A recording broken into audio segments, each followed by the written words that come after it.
So I asked ChatGPT, should you move to Chandler, Arizona? It actually gave me 6 reasons not to move to Chandler. And to be honest, I agreed with most of them. And the final reason ChatGPT gave me, I definitely agree with this one. So if you're thinking about moving to Chandler, let's talk about the reasons that artificial intelligence and also the people that live in Phoenix Metro say about why you shouldn't move here. Now, before we jump in and start talking about these 6 reasons, I do want to make a note about Chandler. And if we take a look at the map here, I'm going to talk about Chandler, the north part of Chandler, meaning that area above the 202. And then we'll talk about the south part of Chandler, that area south of the 202. And the reason I'm making this distinction is both these areas of Chandler are quite different. Now, the south part of Chandler, this part of Chandler is quite new. Most of the homes have been built in the last 5, 10, 20 years. And the look of the south part of Chandler, it's a lot more uniform or homogeneous. The types of home look very similar. Even if it's a condo or apartment, it looks a lot more uniform. Now, the north part of Chandler, I would say, is a little bit more of a hodgepodge. You do have some newer constructions or little pockets of construction, but then you have these homes around downtown Chandler that have been there for many, many years. The further north you are, you're gonna see more homes that were built in the 60s, 70s, 80s. You see a lot more mixtures of homes as well. This one area I lived in Chandler, the block west of us, we had these $1 million mansions, and then the block east of us, there were mobile homes. And you'll see this a lot around this area of Chandler. It really just changes block to block. Okay, but let's get back to the reasons not to move here.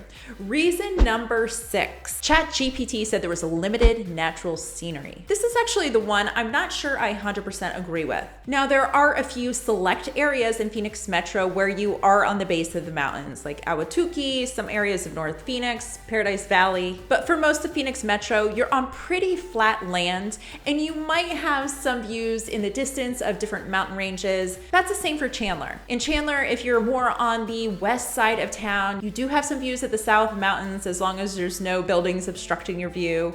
And then when you're further south, you can see some of Santan Regional Park in the distance. Again, as long as nothing's obstructing your view. And if you're really hungry to get out of the concrete jungle, if you drive 15 to 30 minutes, there's quite a few regional parks at your doorstep. When I lived in Chandler, I often would go on trail runs a few times a week, and I would just hop on the highway and drive over to South Mountain. I could usually get there 15, 20 minutes and still get back in time to get ready for work. And there are also many neighborhood parks, green spaces nestled throughout the communities, both on the north side of Chandler and on the south side of Chandler. There is also Veterans Oasis Park. This is on the southeast part of Chandler, and there is some fishing there, nature walking trails, great place to just relax, walk your dog. And speaking of dogs, there are a few great dog parks as well. There is an indoor dog park in the summer, if you guys are interested in that. And also Shawnee Dog Park, that's frequently where I took my dogs and always had a great experience there. They do keep it fairly clean.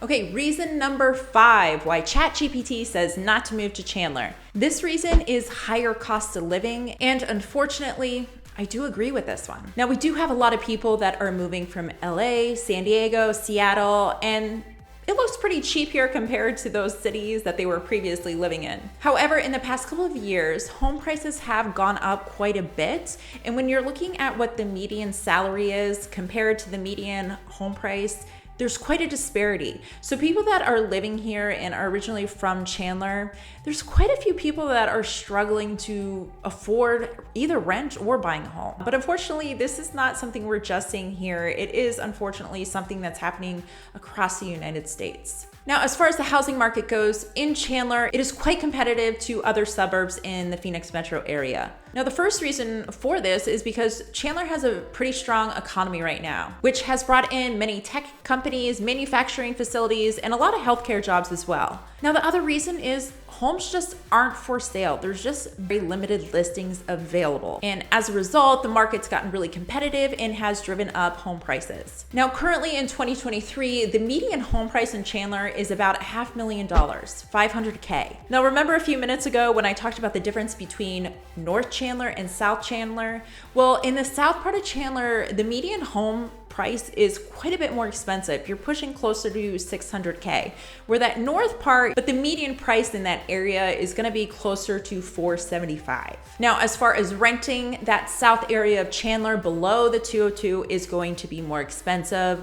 The median rent there right now is about $2,600. Now, I would say most of the rentals are going to be townhomes or single family homes. There are some apartment complexes down there, but they tend to be more luxury type apartments. Now, on the north side of Chandler, you're gonna have more options for apartments. You can most likely find a basic apartment, no frills, probably gonna be around starting at $1,600 for a 1-bedroom apartment. But if you're looking for more of a luxury type apartment or a single family home, you're gonna be starting to crawl up to $2,200, $2,300, $2,400 in that area. Okay, so let's jump into reason number 4.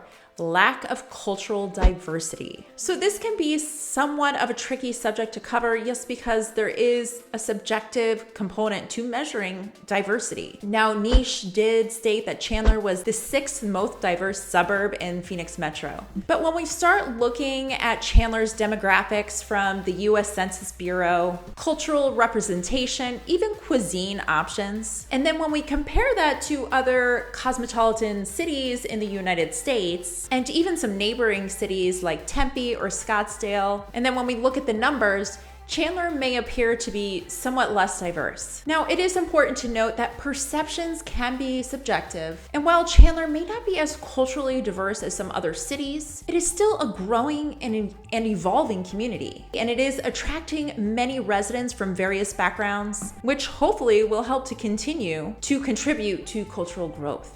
All right, reason number 3 not to move to Chandler, Arizona: limited public transportation. I agree with this one. So as far as public transportation, we have a bus system. That's about it. And how great is that bus system? It's okay. So unfortunately, public transportation here in Chandler is just not as convenient as it is in a lot of other cities. You really do need a car to get around. Now, I know a few people who do not have their driver's license and they rely on ride share options like Lyft or Uber. It's very easy to get a ride pretty quickly, really 24/7. But the cost of using ride share, it does add up pretty quickly. Not that it's super expensive for an Uber like it is in New York City or some parts of LA, but it's not necessarily cheap. Now, there are bike lanes all across Chandler.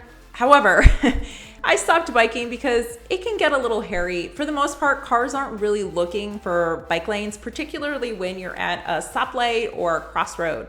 So this can make it somewhat dangerous. So if you do decide to bike, just be careful, be cautious, be aware of your surroundings at all times. So reason number 2 is traffic congestion. Now, I believe whether you agree with this or not really depends on where you're coming from. So Chandler is a suburb in one of the largest cities in the country. So considering how many cars are on the highway, how many people live here, I personally believe the traffic runs pretty quickly. Now, I've been in Seattle, I've been in Denver, LA, San Diego, and I've seen the traffic in those places, and I will say Phoenix is much more mild than those cities. Now, we still have a lot of people here. We still have rush hours, and you have to plan accordingly if you are driving across the city during one of those rush hour times. But then on the other hand, I have talked to people that have lived in either smaller cities or more rural communities, and they have expressed a lot of frustration with the traffic here and also the drivers out on the road. So I suppose the question you should ask yourself is, what's my tolerance for driving or traffic? Am I commuting? And how might this impact my commute or my mood before and after work every day? So let's get down to reason number 1, and that is heat. And this I 100% agree with. The heat, it's the worst part of Chandler. It's the worst part of Phoenix. Now, is Chandler any hotter than other areas of Phoenix? No. Now, I do have another video talking about how to tolerate the summers here and really how bad the summers are. I'm not gonna sugarcoat it. The summers here are challenging, particularly your very first summer. But I promise you, once you get through that first summer, each summer afterwards gets easier and easier. And I'm not just talking mentally. Your body actually does acclimate to the heat, or at least in my experience it did. And it's much easier for me to tolerate a warm day. Now, I would say there are so many positives that outweigh the Phoenix heat. So if you can learn to live with the heat or tolerate the heat, get through that first summer, you can have fantastic quality of life here in Chandler, Arizona. Now, to be completely frank, I absolutely love Chandler, particularly the north part of Chandler. So I don't want to deter you away from it, but if you're seriously considering moving to Chandler, it is good to know some of the negative aspects of this city. If you have further questions about Chandler or Phoenix, comment below. I would love to answer. And as always, I would love to connect. So reach out to me, call, text, whatever's easiest. I would love to chat. Have a fantastic day. And if you already are living in Phoenix, stay cool. It's starting to get hot.